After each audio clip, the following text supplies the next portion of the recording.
Hello everyone, this is Rashika Singh. I'm again here with your chapter Relation and Functions of 11th class. ठीक है, तो इसमें हमने relations पढ़ लिए हैं, फंक्शंस के बारे में हम पढ़ रहे थे, टाइप्स ऑफ फंक्शंस कौन कौन से होते हैं, रियल फंक्शंस, काफी हमने फंक्शंस डिस्कस भी किए यहाँ पे. आज जो मेन हम आज डिस्कस करेंगे that will be your last topic in relation function, that is algebra of real functions. Algebra of real functions. Algebra of real functions क्या है ये हम पढ़ेंगे. अलजेब्रा क्या होता है? नॉर्मली बेसिकली अगर हम मैथमेटिक्स के टर्म में यूज करें तो अलजेब्रा प्लस माइनस मल्टीप्लिकेशन और डिवीजन होता है. ये हम बहुत बार डिस्कस कर चुके हैं पहले भी. ठीक है, तो अलजेब्रा ऑफ फंक्शंस हम डिस्कस करेंगे. इसमें अगर हमें addition of two real functions करना है, ठीक है, देखो होगा एज इट इज. जैसे हम प्लस करते हैं तो फंक्शंस को वैसे ही प्लस हो जाएगा, जैसे हम माइनस करते हैं वैसे ही माइनस हो जाएगा, जैसे हम मल्टीप्लिकेशन करते हैं वैसे ही मल्टीप्लिकेशन, वैसे ही डिवीजन हो जाएगा. यहाँ बस मैं जो फंक्शन के फॉर्म में डेफिनेशंस हैं वो आपको यहाँ पे रीड करूंगी, दैट्स इट. बाकी मैं एग्जांपल से आपको समझाऊंगी, that will be much better और easier. Let f such that x to r and g such that x to r be any two real functions where x is subset of r, then we define f plus g such that x belongs to r by, like, if we have a function f such that x belongs to, x implies to r, ठीक है, x r से belong कर रहा है, r real numbers होते हैं. ठीक है, उसके बाद सपोज हमारे पास एक फंक्शन है g such that x belongs to r. इसमें भी जो भी इसके नंबर होंगे वो भी रियल नंबर से बिलोंग करते हैं. ठीक है, where x is subset of r, x is subset of r, मतलब ये वाली चीज भी रियल नंबर से ही बिलोंग करनी चाहिए. तब हम बहुत ही इजीली लिख देते हैं that is f plus G का जो आपका फंक्शन है that will implies to equal to F x plus ji X. ठीक है, जिसमें f हमारे पास ये वाला फंक्शन है और g हमारे पास ये वाला फंक्शन है. Hope you are getting. ठीक है, और इस चीज को खोलने से पहले हम इसको f प्लस जी का x भी लिख सकते हो आप. ठीक है, that belongs to r. Okay, ठीक है. तो ये आपका मैथमेटिकल जो टाइप है वो मैं लिख के बता रही हूँ. वैसे इजीली हम लोग क्वेश्चंस को करते हैं. आप जब एग्जांपल्स में करूंगी तो आप देखिएगा एज इट इज जैसा होता है नॉर्मली वैसा ही होगा. ठीक है, तो it was a addition on algebra. ठीक है, अब subtraction of algebra will be as it is. सबकी सब डेफिनेशन ऐसे ही है. That means if F X we have a function and ji X we have a function that lies on R, then their subtraction will be F X minus G X. Okay, ये subtraction का होगा. As it is multiplication का होगा, that will be F X multiplied by G X होगा अगर हम multiplication के form में करते हैं तो. ठीक है, अच्छा, अब मल्टीप्लिकेशन में दो चीजें हैं. मल्टीप्लिकेशन एक क्या है? Scalar. Scalar multiplication bye scalar, this is a word. Scalar कहने का क्या मतलब हुआ? कोई भी हमारा कांस्टेंट फंक्शन, जैसे x तो हमारा वेरिएबल हुआ ना, हमें x का कुछ भी नहीं पता होता कि इसकी वैल्यू क्या होगी क्या नहीं होगी भाई. लेकिन 2 तो हमारा कांस्टेंट है, 2 की वैल्यू तो 2 ही होगी, 3 तो नहीं हो जाएगी. ठीक है, अब x की वैल्यू तो आप कुछ भी रख सकते हो. तो ये वाला जो टर्म होता है इसको हम स्केलर बोलते हैं या अल्फा से डिनोट करते हैं इसको, अल्फा. ओके, तो अगर ऐसा कुछ है स्केलर से मल्टीप्लिकेशन करके तो एज इट इज स्केलर हम लिखेंगे और फंक्शन लिख देंगे. जैसे suppose we have a scalar 4 and we have a function x square, then what will be fx multiplied by gx, मतलब scalar multiplied by gx, it will be 4x square. Multiply हो जाएंगे दोनों. Okay, तो ये तो हो गया scalar of scalar से मल्टीप्लिकेशन होगा. अगर फंक्शंस हुए थे, सपोज यहाँ x है, यहाँ पे x क्यूब है, तो इन दोनों का मल्टीप्लिकेशन हो जाएगा x टू दी पावर 4. इनकी पावर्स जुड़ जाती है मल्टीप्लिकेशन में ना. ठीक है, तो एज इट इज है सारी चीजें nothing much more extra, just the definitions are in mathematical form, that's it. Okay? ऐसी अगर हम question of two real functions की बात करें तो उसमें भी एज इट इज होगा. If we are doing f upon gx, that will be fx upon gx. Hope you are getting. वैसे ही डिवीजन में भी ऐसे ही हो जाएगा एज इट इज, जैसा हम करते हैं. ठीक है, तो इसको हम एग्जांपल से समझते हैं, इतना आपको ज्यादा डेफिनेशंस में ना जाके अगर हम एग्जांपल से समझें. सपोज लेट कर लेते हैं हम F X we have X square, okay, and ji X we have 2x plus 1. Okay, we have F X this, G X this. इसमें आप चारों के चारों आपको निकालने हैं अलजेब्रिक जो इसके फंक्शंस है. इसका अलजेब्रिक जो भी इसका प्लस है, माइनस है, मल्टीप्लीकेशन है, अलजेब्रा ऑफ रियल फंक्शन हम इसका निकालेंगे. तो इट विल बी, अगर हम एफ एक्स प्लस जी एक्स निकालते हैं, F x plus ji X, what it will be? It will be x square, ठीक है, F x plus ji x, that is 2x plus 1. Answer for plus. If we will calculate fx minus of gx, then it will be x square minus of 2x plus 1. Why I am taking bracket? Because भाई minus है, minus से जो अंदर के science होते हैं वो change होते हैं. We can not write like this. ठीक है, तो एक्स स्क्वायर हुआ, यहाँ पे माइनस है, यहाँ पे प्लस है, minus plus will be minus का 2x. यहाँ भी एज इट इज ही है, ये माइनस है, ये प्लस है, minus plus will be minus and it will be 1. तो हमारे पास F X minus G X आ गया. Okay, now we have to calculate F multiplied by G x. That means F X multiplied by G X क्या होगा? ठीक है, तो एफ एक्स मल्टीप्लाइड बाय अगर हम जी एक्स लिखते हैं, that will be like this. ठीक है, तो मल्टीप्लीकेशन कर दो जैसा हम करते हैं. X square multiplied bye 2x plus 1. Distributive law लगता है यहाँ पे, आपने पढ़ा होगा अलजेब्रा में. अगर इसमें जरा सी भी कंफ्यूजन होगी तो you can ask, not at all any problem. ठीक है, तो हम इस वाले को पहले इससे मल्टीप्लाई करते हैं, फिर इसी वाले को इससे मल्टीप्लाई करते हैं. डिस्ट्रीब्यूटिव लॉ लग जाता है इसमें. ठीक है, ये हमने प्रीवियस क्लासेस में पढ़ रखा है. स्टिल आपको कोई दिक्कत हो यू कैन आस्क. तो 2 तो एज इट इज आ जाएगा, एक्स स्क्वायर है और 1 है यहाँ पे, 1 इज, तो it will be x cube, 2 plus 1 x cube plus, if it is x square multiplied by 1, कोई भी नंबर मल्टीप्लाइड बाय 1 होता है, then it will be as it is. Okay, तो this will be answer for multiplication. अब हम division में आ जाए भाई.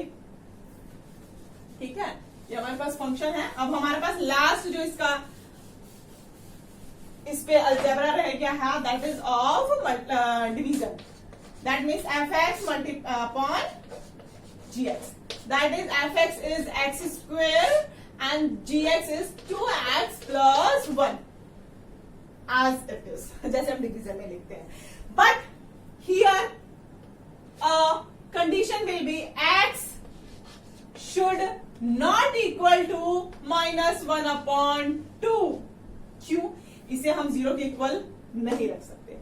कभी भी ये वाली चीज हमारी 0 नहीं होती है. मल्टीप्लीकेशन में डिनोमिनेटर का, सॉरी डिवीजन में डिनोमिनेटर कभी भी 0 नहीं होता है. ये हम पढ़ चुके हैं प्रीवियस क्लासेस में.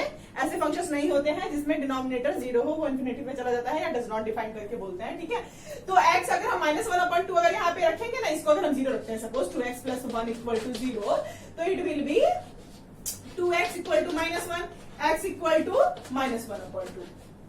x इक्वल टू -1/2 इसको सेटिस्फाई कर देगा, इसको 0 बना देगा. मतलब कि हमें x इक्वल टू -1/2 कभी नहीं लेना है. Okay, hope you are getting. इस तरीके से हम ये जो आपके फंक्शंस में अलजेब्रा लगता है इसको ट्रीट करते हैं, चाहे वो कैसा भी फंक्शन दिया है. आपको नॉर्मली एज इट इज करना है जैसा कि करना होता है. ठीक है, चलो एक और एग्जांपल हम ले लेते हैं.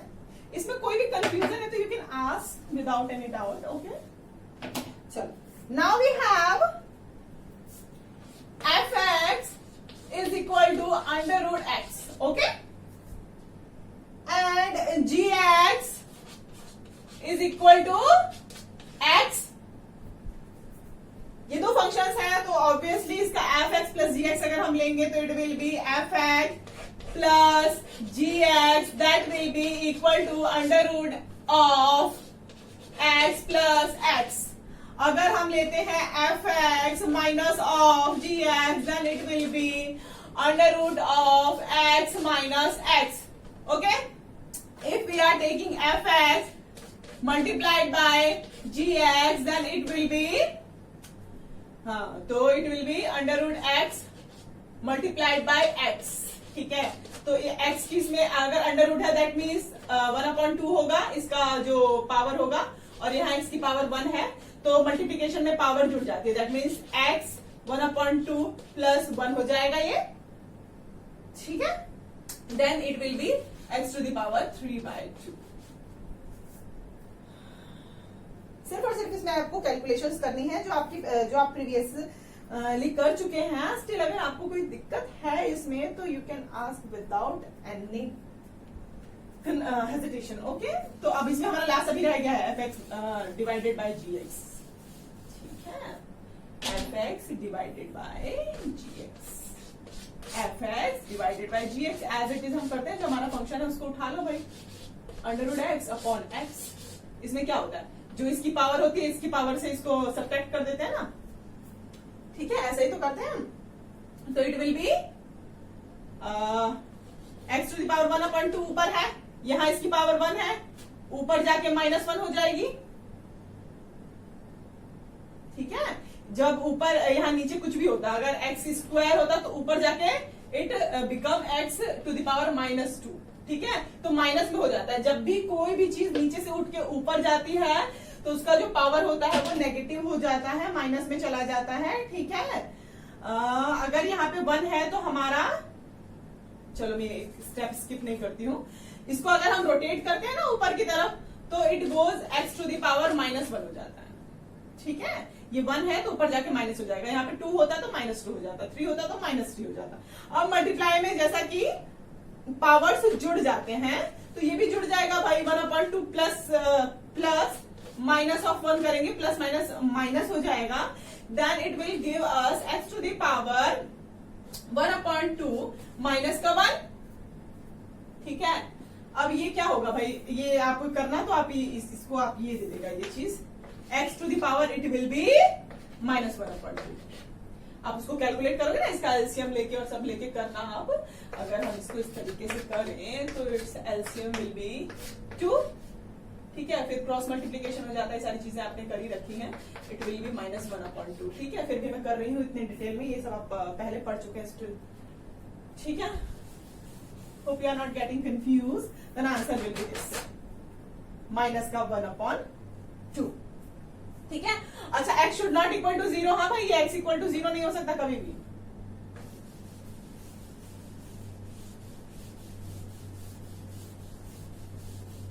ठीक है। Then now you have to do your exercise 2.3 and now we will discuss some examples on miscellaneous exercise। miscellaneous exercise आप जरूर करिए बच्चों, because it's वेरी ट्रिकी और बहुत ही ज्यादा कॉम्पिटिटिव लेवल पे काम आता है। तो इसका हम एग्जांपल्स डिस्कस कर लेते हैं सो दैट आपको क्वेश्चंस में दिक्कत ना हो। तो let R with a set of real numbers, पहला एग्जांपल है इसका मिसलेनियस का। Define the real function F such that R to R by F X. Define the function F such that R to R, real number to real number है, ठीक है, by F x is equal to x plus 10, ठीक है। ये आपका function है and sketch the graph of this function. Define करना है इसको, देन यू हैव टू इसका स्केच ड्रॉ करना है, ठीक है। तो ये देखो, हम इसको y भी ले सकते हैं, मैंने ये प्रीवियस लेक्चर्स में आपको बता रखा है, y भी लिख लो आप, ठीक है। इसको अब अगर आप नंबर लाइन में रिप्रेजेंट करोगे तो how it will look like, ये 0 0 होता है, ठीक है। And if whatever x value we will take it will goes to y, ये x एक्सिस है, ये y एक्सिस है, ठीक है। तो हम कुछ भी ले सकते हैं, प्लस माइनस कुछ भी लो, इसमें x को 1 ले लो, सपोज x को अगर हम 0 लेंगे तो क्या हो जाएगा 10, अगर x को हम 0 लेते हैं y की वैल्यू 10 हो जाती है, ठीक है। 0 10 इट इज 0 10, ओके। अच्छा मैं पॉइंट्स नहीं लिख रही हूँ, 0 10 सिर्फ पॉइंट बना रही हूँ। अगर हम यहाँ पे 1 लेते हैं तो it will be 1 + 10 that will B 11, तो इट विल बी x की वैल्यू 1 और y विल बी 11, यहाँ कहीं आएगा। ऐसे 2 लेंगे तो it will be like this, यहाँ पे 3 लेंगे तो it will be like this, ठीक है। ऐसे माइनस में हम लेंगे तो सपोज अगर हम माइनस का 1 लेते हैं तो y विल बी x का वैल्यू -1 ले, it will B +10 that will B 9, ठीक है। तो -1 पे क्या हुआ, y की वैल्यू 9 आ गई, यहाँ कहीं पॉइंट होगा, ठीक है। ऐसे हम अगर -2 ले +10 इट विल बी 8, ठीक है। वैल्यूज बस मैं पुट कर रही हूँ और एज इट इज जो फंक्शन है उससे हम ले रहे हैं, तो इट विल बी 8 यहाँ कहीं होगा भाई। तो मतलब कुल मिला के जो इसका ग्राफ बनेगा वो ऐसा कुछ बनेगा, ठीक है, इस टाइप का, ठीक है। तो इस टाइप का ग्राफ बनेगा, यहाँ पे -10, 0 पे ये लगेगा और यहाँ पे 0, 10 भी लगेगा ये, ठीक है। Hope you are getting what I trying to tell you, ठीक है। तो इस तरह का ग्राफ बनेगा इस फंक्शन के लिए, ठीक है। अब एक यूनिवर्सल फंक्शन होगा। यूनिवर्सल फंक्शन किसको बोलते हैं बच्चों, जिसमें सारी की सारी वैल्यूज सेटिस्फाई हो जाए, कोई भी मतलब जैसे नॉर्मल बोल देते हैं ना कि हाँ भाई ऐसा होता ही है ना। जैसे हाँ भाई 5 साल का बच्चा है तो बोलेगा ही बोलेगा, ऐसा नहीं है कि हाँ भाई नहीं बोलता है। जैसे आपका 6 महीने का बच्चा होता है, मतलब कुछ चीजें यूनिवर्सल ट्रूथ है, सिद्ध की हुई, ठीक है, सिद्ध की हुई है। यूनिवर्सल ट्रूथ क्या सिद्ध की हुई है। तो अगर आपके पास कोई फंक्शन है f(x) = mx + c, या इसको आप लिख सकते हो y = mx + c, m कुछ भी अगर यहाँ पे हो सकता है, कुछ भी कांस्टेंट होगा, x वेरिएबल होगा और c भी यहाँ पे कांस्टेंट होगा। तो इसका जो ग्राफ बनता है वो ऐसा ही बनता है, r कांस्टेंट, मतलब लीनियर बना था ना, लाइन बनी थी दैट मींस लीनियर फंक्शन। तो मतलब इस तरीके का जो भी फंक्शन होगा वो लीनियर ही होगा, उसमें लाइन ही बनेगी, ठीक है। It will B a linear function. अब फंक्शन ये सिर्फ हमेशा ही लीनियर फंक्शन होगा और उसका ग्राफ जैसा बना था वैसा का वैसा ही बनेगा। तो इस फंक्शन को हमेशा लीनियर फंक्शन बोलते हैं, आप याद कर लीजिए एकदम। और इसको आप ड्राइव भी करिएगा। यहाँ पे हम -y - x भी ले सकते हैं, ठीक है, +x + y ले सकते हैं, -y + x ले सकते हैं, -x + y ले सकते हैं, कुछ भी ले सकते हैं। मतलब उसका क्या होगा, आपकी क्वाड्रेंट्स चेंज हो जाएंगे। क्वाड्रेंट्स पता है ना बच्चों, ये फर्स्ट क्वाड्रेंट होता है, ये सेकंड होता है, ये थर्ड होता है, ये फोर्थ होता है। इसमें दोनों प्लस होते हैं, y वाले भी प्लस होते हैं, x वाले भी प्लस होते हैं, तो इसमें प्लस बोलते हैं। और इसमें क्या होता है, x एक्सिस माइनस में होती है और y एक्सिस प्लस में होती है, तो माइनस बोलते हैं, ठीक है। और इसमें क्या होता है भाई, हाँ x माइनस में होता है, y भी माइनस में होता है, तो इसे माइनस वाला एक्सिस बोलेंगे, ठीक है। और इट विल बी यहाँ पे y माइनस में होता है और x प्लस में होता है, तो it will B plus and minus, ठीक है। तो ये क्वाड्रेंट डिपेंड करेगी भाई y माइनस का ले रहे हो या x, कुछ भी, लेकिन जो ग्राफ आपका ड्रॉ होगा, जो फंक्शन आपका होगा, that will always be linear function. क्यों? क्योंकि इसमें y की पावर भी 1 है, x की पावर भी 1 है। अगर यहाँ पे स्क्वायर क्यूब कुछ भी होता तो वो लीनियर नहीं होता है, लेकिन अगर इनके पावर 1 है, मतलब कुछ भी पावर नहीं है, that means it will always a linear function, okay. Then अब हम नया एक एग्जांपल डिस्कस करते हैं इसमें। This is let r be a real function from q to q, q मतलब रैशनल नंबर, हाँ, q to q, defined by r is equal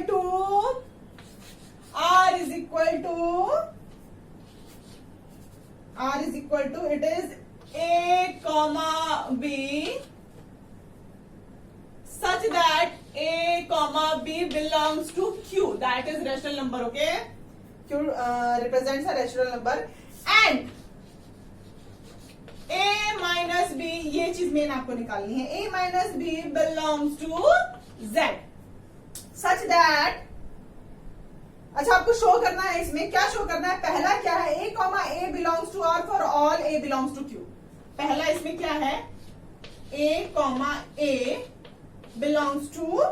आपको ये प्रूफ करना है फॉर ऑल,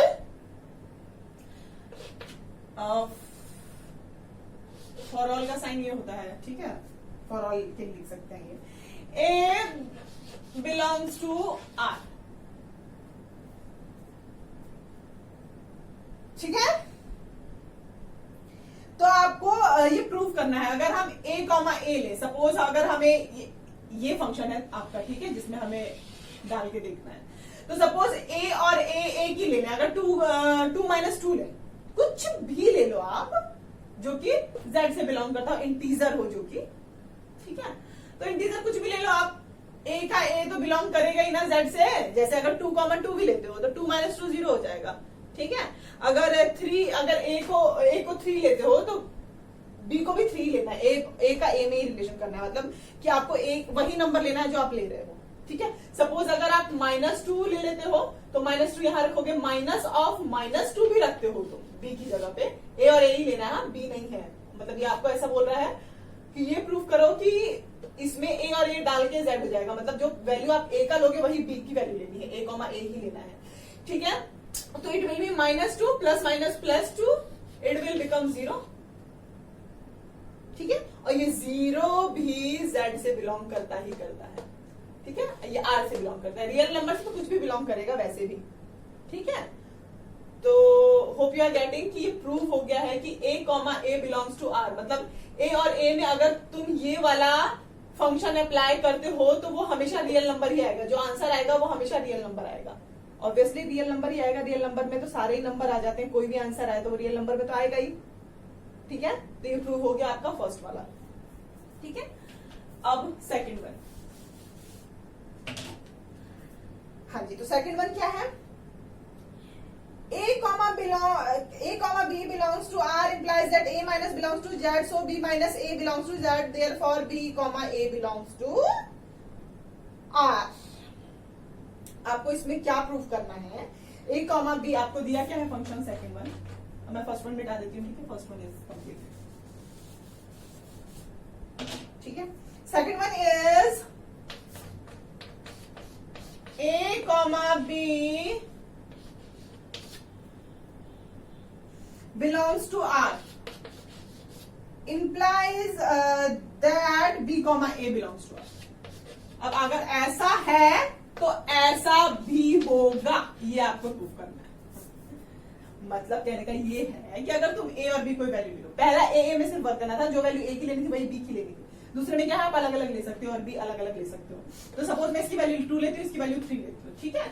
तो अगर हम इस फंक्शन में रखते हैं तो it will B 2 minus 3, that will be -1, ठीक है। ये a कॉमा b के लिए हुआ। अब b कॉमा a के लिए लेते हैं हम, इट विल बी 1, चाहे -1 हो, चाहे 1 हो, चाहे कोई भी नंबर हो, r से तो हमारा बिलोंग करेगा ही करेगा। रियल नंबर में तो हर वैल्यू आ जाती है, तो ये भी हमारा प्रूव हो गया कि हाँ भाई ऐसा भी होगा ही होगा, ठीक है। ये आपका सेकंड क्वेश्चन था। ये अलजेब्रास बता रही हूं मैं आपको, और उसके अंदर जो है कैसे आपको फंक्शंस के ऊपर क्वेश्चंस कर सकते हैं। ये थोड़े से उटपटांग से क्वेश्चंस लगते हैं, बट ये बहुत इंपॉर्टेंट होते हैं क्योंकि ये ट्रिकी होते हैं, हमारे दिमाग को यूज करते हैं, इसलिए क्वेश्चंस हमारे लिए बनाए गए और हमसे पूछे जाते हैं, ठीक है बेटा। ओके, देन इसका ही थर्ड पार्ट है, दैट इज, अरे मैंने फंक्शन ही बता दिया भाई, a minus b belongs to z। अच्छा जी, तो what is, it is a comma b belongs to r, b comma belongs to c, b comma c belongs to r implies that a comma belongs to, मतलब third one क्या है आपका भाई, मैं लिख देती हूं कि a comma b belongs to, a comma b belongs to r and b comma c belongs to r। Then we have to prove implies that a और c भी बिलोंग करेगा भाई, ठीक है। तो मतलब अगर हम सपोज यहाँ पे a माइनस बी लेते हैं और b माइनस सी लेते हैं तो हमारा a माइनस सी भी बिलोंग करेगा। बस ये क्या है, ये हमको प्रूव करना है, ठीक है। तो अब देखो भाई, a माइनस बी जेड से बिलोंग करेगा, जैसा कि हमें भाई दिया हुआ है इसमें। a minus b belongs to z हो जाएगा और b minus c belongs to z हो जाएगा भाई, ठीक है। तो a और c में अगर हम फंक्शन करते हैं तो it will be like this. a minus C अगर हम करें तो इसको हम ऐसे लिख सकते हैं, a माइनस सी, देख रहे हो, that will be a minus B plus b minus सी।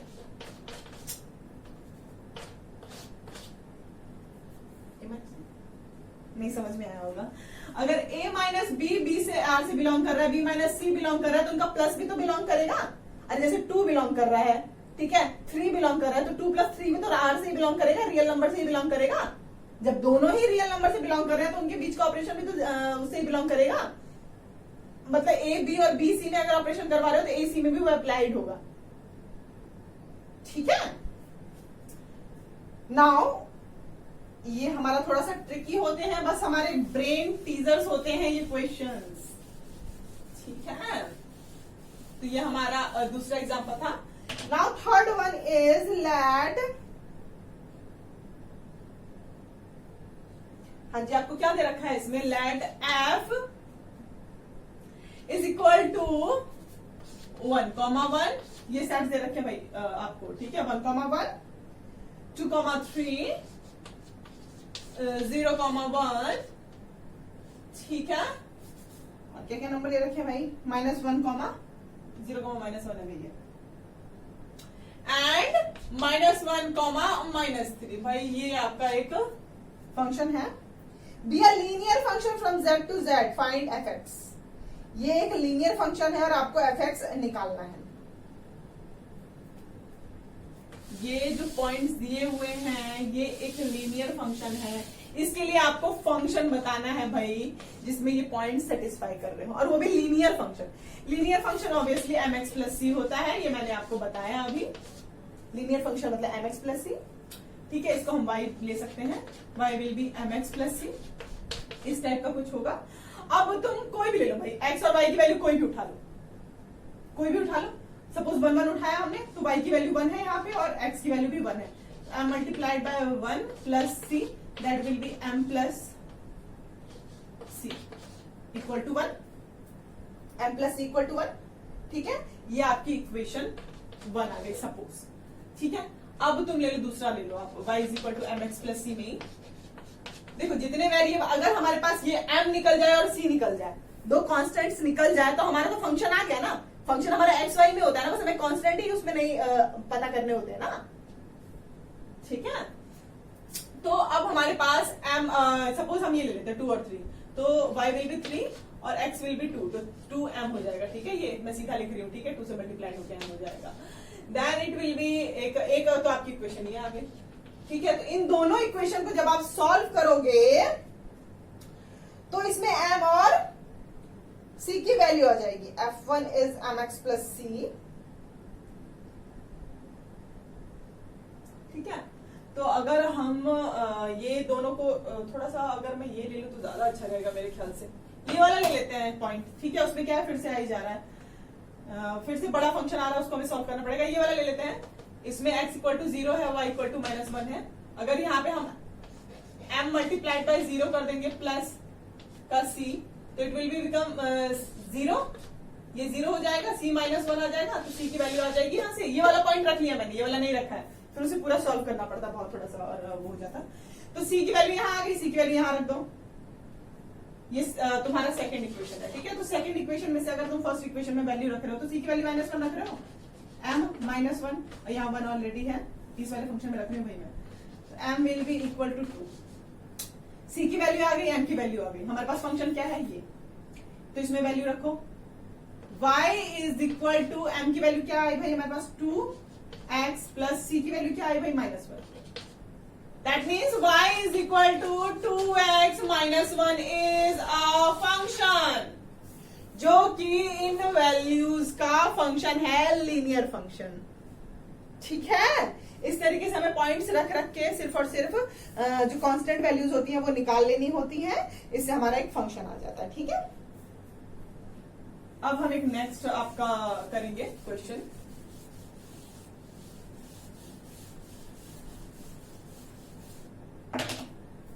हाँ जी, तो next will be, next it is find the domain of the function f x is equal to, अच्छा डोमेन पूछा है इसमें, तो f x is equal to आपको function दिया हुआ है that is x square plus 3x plus 5 upon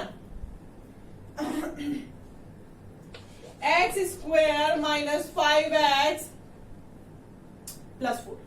अच्छा डोमेन क्या होता है भाई? डोमेन जितने भी हम नंबर्स यूज कर सकते हैं, इसमें सारे नंबर्स यूज कर सकते हैं ऑब्वियसली, एक्स के उसमें कुछ भी यूज कर लो, वाई की वैल्यू जो आएगी वो रख दो, लेकिन जहां पे ये 0 ना होता हो, कभी भी अपॉन में 0 नहीं होता है, तो it will be x square minus 5x plus 4 should not equal to 0। ये 0 के इक्वल नहीं होना चाहिए, 0 के इक्वल रख के हम पहले वैल्यूज निकाल लें एक्स की। ठीक है, उसके बाद तो अगर हम इसको ब्रेक करेंगे ना, तो आपने पढ़ा होगा क्वाड्रेटिक इक्वेशन में लास्ट आपका जो है 10th में आपने पढ़ रखा है इसको ब्रेक करना। स्टिल अगर इसमें कोई दिक्कत है तो यू कैन आस्क।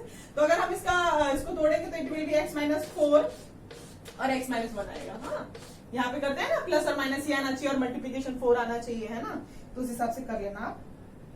ठीक, तो x की वैल्यू इसमें क्या आ जाएगी भाई? x की वैल्यू एक तो 4 आ जाएगी, एक x की वैल्यू आ जाएगी 1।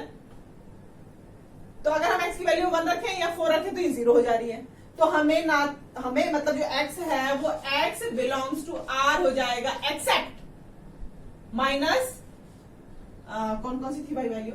1 और 4। सारे रियल नंबर ले सकते हैं, सिर्फ और सिर्फ 1 और 4 नहीं ले सकते। क्यों? क्योंकि 1 और 4 पे ये 0 हो जाएगा, उसके बाद ये फंक्शन की कोई वैल्यू ही नहीं रह जाएगी, कोई मतलब ही नहीं रह जाएगा। ठीक है, तो ये डोमेन हुआ आपका, ये डोमेन हुआ।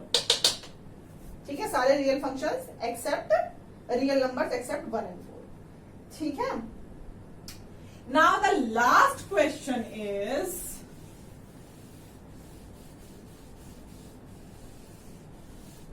now the last question is the function f is defined by,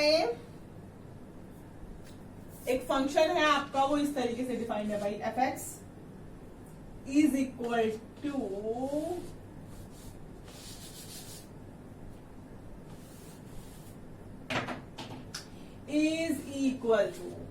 like this 1 minus x if x is less than 0 भाई। ठीक है, और 1 if x इक्वल टू 0 है भाई, और x plus 1 if x is greater than 0, if x is greater। ये 3 functions हैं भाई, आपको ऐसे लेने हैं। इसमें अगर मैं निगेटिव वैल्यूज लेती हूँ, x की वैल्यू अगर छोटी लेती हूँ, सपोज -2, तो माइनस और माइनस प्लस हो जाएगा, दैट विल बी 3 लाइक। ठीक है, तो अगर मैंने -1 लिया था x की वैल्यू भाई, तो माइनस ax इधर हो जाएगा ना, हाँ, और y प्लस में आ जाएगा भाई यहाँ 3, -1 और 3 यहाँ आएगा। ठीक है, अगर मैं माइनस का 4 लेती हूँ तो इट विल बी, माइनस का 4 लूंगी तो माइनस माइनस प्लस 5 हो जाएगा, दैट मीन्स y का 5 आ जाएगा। 0 पे x इक्वल टू 0 अगर मैं ले रही हूँ तो इसकी वैल्यू 1 है भाई, x इक्वल टू 0 पे 1 है, तो मतलब कि ये ग्राफ ऐसा बनेगा। और अगर मैं इधर की वैल्यूज लूंगी तो it will be like this. बहुत ही इंपॉर्टेंट फंक्शन है ये, बहुत ही ज्यादा। ठीक है, और इसमें अगर आप मैं डिफाइन करूं तो एफ एक्स इक्वल टू जो x 1 माइनस एक्स वाला साइड है वो ये है, जितनी भी वैल्यूज आप उसमें डालोगे तो ये वाली लाइन पे जाएगा। ठीक है, ऐसा लीनियर फंक्शन है, हाँ, इसकी पावर जो है वो 1 है, और ये क्या है, F x equal to x plus 1। ठीक है, और ये है x इक्वल टू 0 पे 1 है। ठीक है, तो x इक्वल टू 0 पे ये 1 वाला फंक्शन है। ठीक है, इस तरीके का कुछ ग्राफ बनेगा। इसमें बेटा क्या है, आप पॉइंट्स रख के 2-4 फंक्शंस करोगे तो आपको समझ में आ जाएगा कि कैसे ड्रॉ करना है, कैसे नहीं ड्रॉ करना है। फंक्शंस को ड्रॉ करना बहुत ही ज्यादा इंपॉर्टेंट है, और ये फंक्शंस बहुत ज्यादा इंपॉर्टेंट होते हैं for competition level. Okay, Hope you are getting what I trying to tell you. Thank you so much.